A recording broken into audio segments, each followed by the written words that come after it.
মাস শুরু করতে হয় আয়াত আল্লাহ বলেছেন। নবী করিম সাল্লাল্লাহু আলাইহি ওয়াসাল্লাম আয়াতের উদ্ধৃতি দিয়েছেন উম্মতকে যখন হেলাল সম্পর্কে মাসালা বলেছেন, ইন্নাল্লাহা জাআলা লাকুমুল আহিল্লাতা মাওয়াকিত ফাসুমু লিরুয়াতিহি ওয়া আফতিরু লিরুয়াতিহি। আল্লাহ তাআলা হেলালকে তোমাদের জন্য মিকাত বানিয়েছেন, কাজে তোমরা হেলাল দেখে রোজা শুরু করো, হেলাল দেখে রোজা শেষ করো, ঈদ করো। এই আয়াতের উদ্ধৃতি দিয়েছেন। কিন্তু তারা এই আয়াতকে বিকৃত করে। নবীদের ব্যাখ্যা, আয়াতের স্বাভাবিক ব্যাখ্যা, পূর্বাপর হিসেবে যে ব্যাখ্যা 1400-1450 বছর পর্যন্ত মনীষীরা যে ব্যাখ্যা বুঝেছেন, এই ব্যাখ্যা তাদের পছন্দ হয়নি। তাদের মধ্যে যারা মানে মাওলানা, তারা এনামুল হক সাহেবকে গুরু বানিয়েছে। কি সে বলে যে ইয়াসারুনা কানিল আহিল্লা, এটার মধ্যে নাকি বলা হয়েছে চান্দ্র মাস শুরু করতে অমাবস্যা থেকে। কেউ তো নাউজুবিল্লাহ বললেন না, বুঝলেন না, খেয়াল করেন না কিছু। ইন্নালিল্লাহ বলেছেন। হ্যাঁ, একটা হলো হেলাল, হেলালের বিপরীত হলো অমাবস্যা। অমাবস্যা শেষ হলে হেলাল শুরু হয় নাকি? আপনারা জানেন না নাকি? হ্যাঁ, অমাবস্যার পরে হেলাল। তো হেলাল কি ঘটনাটা কোথায় শুনেন? ইংরেজিতে হেলালের একটা অনুবাদ হলো কি? নিয়মন। নিয়মন যখন সে ডিকশনারিতে খুলেছে, ইংরেজি থেকে বাংলা ডিকশনারি, নিয়মন, তো এক অর্থ লেগেছে নতুন চাঁদ, আরেক অর্থ লেগেছে অমাবস্যা। তো এখন অমাবস্যা যখন দেখেছে, খুশি হয়ে গেছে, অমাবস্যা অমাবস্যা। আরে আল্লাহ কি কোরআনে নিয়মন বলেছেন না হেলাল বলেছেন? হেলাল বলেছেন। তো হেলালের অর্থ কি সেটা না দেখবা তুমি। তুমি ইংরেজিতে হেলালের অর্থ দেখেছো নিয়মন, এরপরে বাংলাতে নিয়মনের অর্থ হলো অমাবস্যা। এইভাবে কোরআন বোঝা হবে? এই হলো ঘটনা। অথচ হেলালের তর্জমাতে অনুবাদে যে নিয়মন বলা হয়েছে ওটা হলো কিসেন মন, কিসেন মন হেলাল, ওটা অমাবস্যার অর্থে নিয়মন না। এইভাবে কোরআনের আয়াতকে বিকৃত করে দিয়েছে। এখন বলে অমাবস্যা থেকে মাস শুরু হবে। আবার বলে যখন দেখা দেওয়া সম্ভব। কখন দেখা দেওয়া সম্ভব? এটা তো এই কনজাকশনের পরে, মানে ইয়ার স্ট্রোনমির যেটাকে বলে নিয়মন বলে, সেই নিয়মনের পরে গিয়ে এটা কয়েক ঘন্টা পরে এটা দৃশ্যমান হয় চাঁদ। দৃশ্যমান হওয়ার সময়টা সম্ভবভাবে, একবারে নিশ্চিতভাবে না, মোটামুটি এখন দাবি করে যে বিজ্ঞান বলে যে মোটামুটি নিশ্চিত, কিন্তু তারা পুরো নিশ্চিত বলে না। আগে থেকে বলে দেবো অমুক সময় অমুক জায়গা থেকে দেখা যাবে। দেখা যাওয়ার সময়টা আপনি যে কোনো ইয়েতেই মুন সাইডিংয়ে ঢুকেন, আপনাকে দেখা দেবে, পুরা নকশা দেখা দিবে পৃথিবীর কোন জায়গায় সম্ভাবনায় নাই, কোথাও টেলিস্কোপ দিয়ে দেখা যাবে, কোথাও ভালো চোখ হলে দেখতে পারবো, কোথাও একবারে সরাসরি খোলা চোখে দেখতে পারবে, সব বিবরণ দিয়ে দেয়। ওরা বলে যে এইটা এটা এভাবে ক্যালেন্ডার তৈরি করো, এই লোনার ক্যালেন্ডার দিয়ে মাস শুরু হবে। তো এখন একবার বলে নিয়মন দিয়ে, মানে অমাবস্যা দিয়ে, আরেকবার বলে লোনার ক্যালেন্ডার দিয়ে। দলিল তো এই আয়াতি, এই আয়াতে বলে দুনো কটার দলিল বলেন, একে আয়াত দুনো কটার দলিল। আচ্ছা, এরপরে বলে না পৃথিবীর সর্বপ্রথম দেখা ওটা সবার জন্য ফরজ। আচ্ছা, দলিল কই আয়াত? এটা দলিল আয়াত, কথা শেষে নেই। এরপরে বলে মক্কা মুকাররমে হেলালের ফাসালা হয়ে গেলে ওটাকে পুরা বিশ্বের জন্য মানদণ্ড করতে হবে। দলিল কই আয়াত?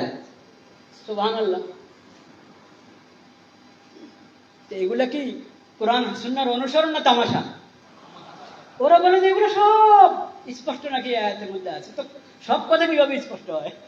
এটাও স্পষ্ট, ওটাও স্পষ্ট। এবং ফামান শাহিদা মিনকুম শাহরা ফালিয়াসুমের মধ্যে নাকি এটাই বলা হয়েছে। এটা এখন বাস্তবতা। এই বইটা আছে, এই এনামুল হকের বইটা দেখেন, ইঞ্জিনিয়ার এনামুল হক সাহেবের বইতে একটু পড়ে শোনাই, একটু পড়ে শোনাই। পবিত্র কোরআনের হুকুম, নতুন চাঁদের হিসাব করে চন্দ্রপঞ্জিকার সাহায্যে সওম পালন করতে হবে। বলেন না নাউজুবিল্লাহ। কোরআনের হুকুম কোন আয়াতে, কোন পারায়, কোন সূরায়? চন্দ্রপঞ্জিকা না পেলে রাসূলুল্লাহ সাল্লাল্লাহু আলাইহি ওয়াসাল্লামের কওলি হাদিস অনুসারে নতুন চাঁদ দেখে সওম পালন করতে হবে। কোন কওলি হাদিস? ওটা বলছে সামনে। নতুন চাঁদ নিয়ে মতভেদ না করে রাসূলুল্লাহ সাল্লাল্লাহু আলাইহি ওয়াসাল্লামের ফেলি হাদিস অনুযায়ী আসবাকুর রুয়া, অর্থাৎ প্রথম দেখা হিসেবে আমল করতে হবে।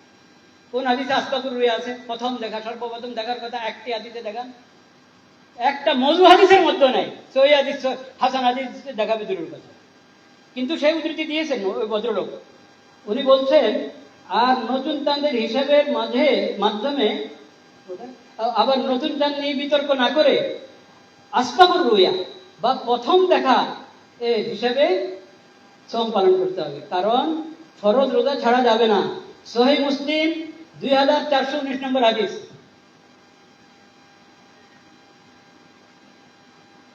ওই হাদিস কি? ওই হাদিস হলো, ওই হাদিসের মধ্যে আছে কিছু লোক সফরের অবস্থায় হেলাল দেখেছে। তো দেখেন না নতুন চাঁদ কখন একটু বড় ছোট হয়, তো বড় হইলে আমরা বলি যে এটা কালকের চাঁদ রে, পরশু চাঁদ। অভ্যাস আছে না, এটা আগের যুগে এরকম মানুষের অভ্যাস ছিল, একটু মোটা না, এটা আজকের হতে পারে না, এটা আরো একদিন আগে হয়েছে, আমরা দেখিনি। তারা গেল মক্কা, সফর শেষ করে মক্কা মুকাররমা গেল।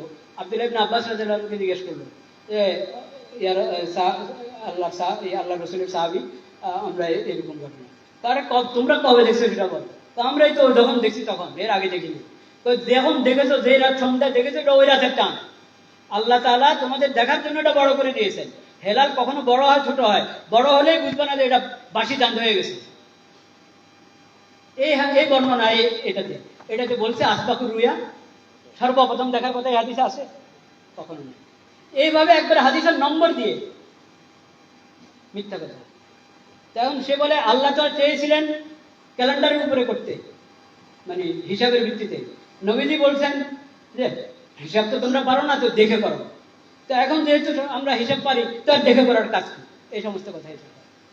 এগুলি কি বলেন কোরআন হাদিসের কথা, ইসলামী শরীয়তের কথা? এখন যদি এই লোকের মুরিদ হয়ে যায়, ওই মৌলানারা যারা 136 বইয়ের দিয়ে রেফারেন্স দিয়ে কিতাব লিখবে, উনি এখানে বিভিন্ন তাফসীরের কিতাব থেকে প্রথমে রুহুল মানের হাওয়ালা এনেছেন। কি হাওয়ালা? মাওয়াকিদ অর্থ কি, আহিল্লা অর্থ কি, সেটা পেশ করছেন। আরে এগুলো পেশ করো। এই হাদিস, এই আয়াতের মধ্যে আল্লাহ তাআলা ক্যালেন্ডারের কথা বলেছেন, নিয়মনের কথা বলেছেন, কনজাকশনের কথা বলেছেন, সর্বপ্রথম দেখার কথা বলেছেন, সেটা তুমি দাবি করছো, ওটা বের করো। কোন তাফসীরের কিতাবে লিখেছে? একটা কিতাব নেই। বরং এর বিপরীতে আলুসির উনি প্রথম হাওয়ালা টেনেছেন, রুহুল মানি। রুহুল মানির মধ্যে আলুসি রহমতুল্লাহ বলেছেন যে সওম এবং ঈদ এগুলোর ক্ষেত্রে নবী করিম সাল্লাল্লাহু আলাইহি ওয়াসাল্লাম রুইয়তে হেলালকে, হেলাল দেখাকে মানদণ্ড বানিয়ে দিয়েছে। ওই কথা ওখানে সামনে আছে, সেটা নকল করেন। আচ্ছা, এবং সর্বপ্রথম দেখা মানে হেলাল দেখার ব্যাপারে, দৃশ্যমান হওয়ার ব্যাপারে যে ভিন্নতা আছে, এই ভিন্নতা ধর্তব্য নয় ওই মতের পক্ষে। মতকে তারা নিজের পক্ষে পেশ করতে গিয়ে আলুসির হাওয়ালাও দিয়েছে। কিন্তু আলুসির রহমতুল্লাহ একটা কিতাব আছে, ওনার সফরনামা, ইখতিরাবুল গরায়েব।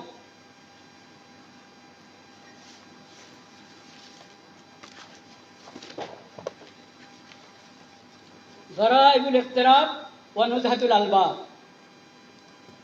আলুসি, মুফাসসির আলুসি, রুহুল মানি। এই রুহুল মানির সংশ্লিষ্ট হাওয়ালা উদ্ধৃত উনি করেন নাই, যেটা সংশ্লিষ্ট না, যেটা দরকার ছিল না ওটা এনেছেন, যেটা দরকার ছিল ওটা উল্লেখ করেন নাই। ওই হুজুরের এই কিতাব গরায়েবুল ইখতিরাব, এটার মধ্যে উনি এই গরায়েবুল ইখতিরাব কিতাবে 461 নম্বর পৃষ্ঠা উনি বলেছেন, وإنكار اختلاف المطالع أظهر مكابرة من إنكار اختلاف الأصابع. نعم، اختلف في اعتبار ذلك الاختلاف شرعا في نحو الصوم، فذهب كثير من الحنفية مع إقرارهم بوجوده إلى عدم اعتباره، فيلزم عندهم أهل المغرب الصوم برؤية أهل المشرق هلال شهر رمضان والحق اعتباره. উনি বলেছেন, অনেক হানফিরা তো বলেন যে হেলালের দৃশ্যমান হওয়ার ভিন্নতা ধর্তব্য নয়, এর মানে বাস্তবে তো পার্থক্য আছে, কিন্তু ওনারা মনে করেন সওম ঈদের ক্ষেত্রে এটা ধর্তব্য না। কাসীরুম মিনাল হানাফি, অনেক হানফি, এটা বলেন সব হানফি, অধিকাংশ হানফি তা না, কারণ অধিকাংশ হানফি খায়রুল কুরআনের মতো এটাই বলেন যে ধর্তব্য আছে, ধর্তব্য হবে। এখন আলুসি যার উদ্ধৃতি তারা দিচ্ছেন, সে আলুসি বলেন ওয়াল হক্কু ইতিবারুহু, হক কথা হলো সওম ঈদের ক্ষেত্রে, চান্দ্রমাস শুরু হওয়ার ক্ষেত্রে শরীয়তের দৃষ্টিতেও চান্দ্রমাসে কি বলেন, দৃশ্যমান হওয়ার ভিন্নতা ধর্তব্য, এটাই হক, ওয়াল হক করতে পারে। তো যে আলুসির ওনার হাওয়ালা দেন সে আলুসি থেকে, এরকম আমি ওনাদের 136 থেকে ইনশাআল্লাহ অনেক হাওয়ালা পেশ করে দিতে পারবো, কিন্তু সময় নাই। 11:30 পর্যন্ত আমার সময়, আর 10 মিনিট আছে। 10 মিনিট আমি 2-4 কথা আরো একটু বলছি ইনশাআল্লাহ। জি জি জি। লা ইলাহা ইল্লাল্লাহ, লা ইলাহা ইল্লাল্লাহ। এবার পরের কথা, এই 136-এর মধ্যে যেমন যেমন ওনাদের ওই নতুন দাবিগুলো তো কিচ্ছুই নাই। সর্বপ্রথম দেখা পুরো পৃথিবীর জন্য ফরজ, এবং মক্কার দেখা পুরো পৃথিবীর জন্য ফরজ নাই। আর নিয়মন মানে কি বলে এটাকে, কনজাংশন কথা তো নাই, প্রশ্নে আসে না। এবং ক্যালেন্ডারের কথা নেই। ওনারা না আয়াতে আছে, না হাদিসে আছে, না হাওলাগুলোতে আছে। এখন সহজ উপায় হলো যে আপনারা যে কিতাবগুলোর উদ্ধৃতি দিয়েছেন, এখান থেকে আমাদেরকে আপনাদের দাবির পুরো কথাটা দেখায়। শুধু লাইব্রেরিতে ইখতিলাফের মাঝারে দেখানো হবে না, এটা তো আপনাদের দাবি না। আপনাদের দাবি তো হলো এই 5-6টা কথা পুরো। আপনারা বলছেন যে আমরা অন্যদের পরে শুরু করার কারণে আমাদের 2 রোজা 1 রোজা বাদ যাচ্ছে, ফরজ করা করছে। কেউ আবার ইশারা কেন এটাও বলতে চায় 60 রোজা কাফারা রাখতে হবে, নাউযুবিল্লাহ। আবার আমরা অন্যরা ঈদ করছে, আমরা ওই দিন রোজা রাখছি, ঈদের দিন রোজা রাখার হারাম কাজ করছি আমরা। এটা কোনো এক ফকি থেকে দেখিয়ে দেয়, কোনো এক ফকি থেকে। আপনাদের উদ্ধৃত কিতাবগুলোতে দেখায় না। এখন আপনাদের উদ্ধৃত কিতাবগুলোর মধ্যেই আপনাদের কথাগুলোতে দেখাতে পারছেন না, কেন দেখাতে পারছেন? এটা হলো কথা। আর কেন মিডিয়াতে খালি এই কথা আসছে যে বিশেষজ্ঞরা বলে এই একদিন আগে হওয়া দরকার।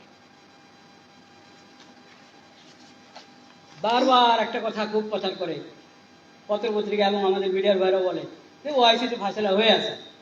ওআইসি কি জিনিস? ওআইসিতে কিসের ফাইসলা? ওআইসির অধীনে একটা ফেকা একাডেমি আছে, ওটার নাম জিদ্দা ফেকা একাডেমি। ওটা ওআইসি না, ওআইসির অধীনে একটা গবেষণা কেন্দ্র, কি বলে মাজমা আল ফিকহুল ইসলাম। ওখানে একবার এটা আলোচনা উঠছিল। এটা একটা প্রস্তাব ওরা পাশ করে রেখেছে, যেটা আমল কিভাবে হতে পারে সেটা চিন্তাও করে নাই, এবং ওটা হলো একটা ইখতিলাফি বিষয়। ওনারা নিজেদের ইজতিহাদের একটা ফায়সালা করেছে। পুরা দুনিয়ার আলেমদের ইজমা হয়েছে কখনো না। এর বিপরীতে অনেক ফিকহি বোর্ডের মধ্যে এর বিপরীত ফায়সালা হয়ে আছে। কিন্তু যে কথাটা আমি বলতে চাচ্ছি সেটা হলো এই ফায়সালা 1408 হিজরিতে হয়েছে। কত? 1987, হ্যাঁ 86 বা 87 যাই তখন হয়েছে। ওই থেকে এই পর্যন্ত, এই 2026 পর্যন্ত ওনারা কি করে? ওই ফেকা একাডেমির সদস্যরা পুরা বিশ্বের না, ওনারা প্রত্যেকেই নিজ নিজ এলাকা হিসাবেই রোজা ঈদ করে। নিজের হেলাল কমিটির বিরুদ্ধে কাউ দাম নেই। যেমন শাইখুল ইসলাম হযরত মাওলানা মুফতি তকি ওসমানী, উনি ওই বোর্ডের কি সদস্য, বড় ব্যক্তি, নায়েব রাইস। উনি কি করেন? উনি পাকিস্তানের হেলাল কমিটির বিপরীতে গিয়ে আলাদা ঈদ করেন। ডক্টর ইউসুফ করদেব আলাদা ঈদ করেছেন কখনো? ওয়াহাবা জোহাইলি, মোস্তফা ওয়াহাব জোহাইলি কখনো আলাদা ঈদ করেছেন? একজনের নাম দেখিয়ে দেন।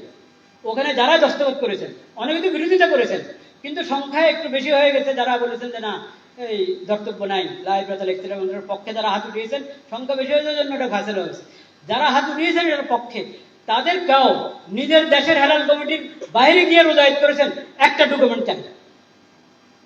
আপনারা ওনাদের কথা প্রচার করেন, কিন্তু ওনাদেরকে জিজ্ঞেস করতে পারেন না যে একটা ডকুমেন্ট দেন। তাকি ওসমানী সাহেবের কথা শোনায় 86-তে বা 87-তে হলো ওই ফায়সালা, কিন্তু আমি শোনাচ্ছি আপনাকে 2009। কত? 2009 নভেম্বর মাসে তাকি সাহেব হুজুর জুমার বয়ানে, ওখানে একটা বাইতুল মুকাররম আছে করাচিতে, বাইতুল মুকাররমের জুমার বয়ানে তাকি সাহেব হুজুর বলেন, উনি কি বলেছেন পুরা পড়ছি না, খোলাসা কথাটা পড়ছি।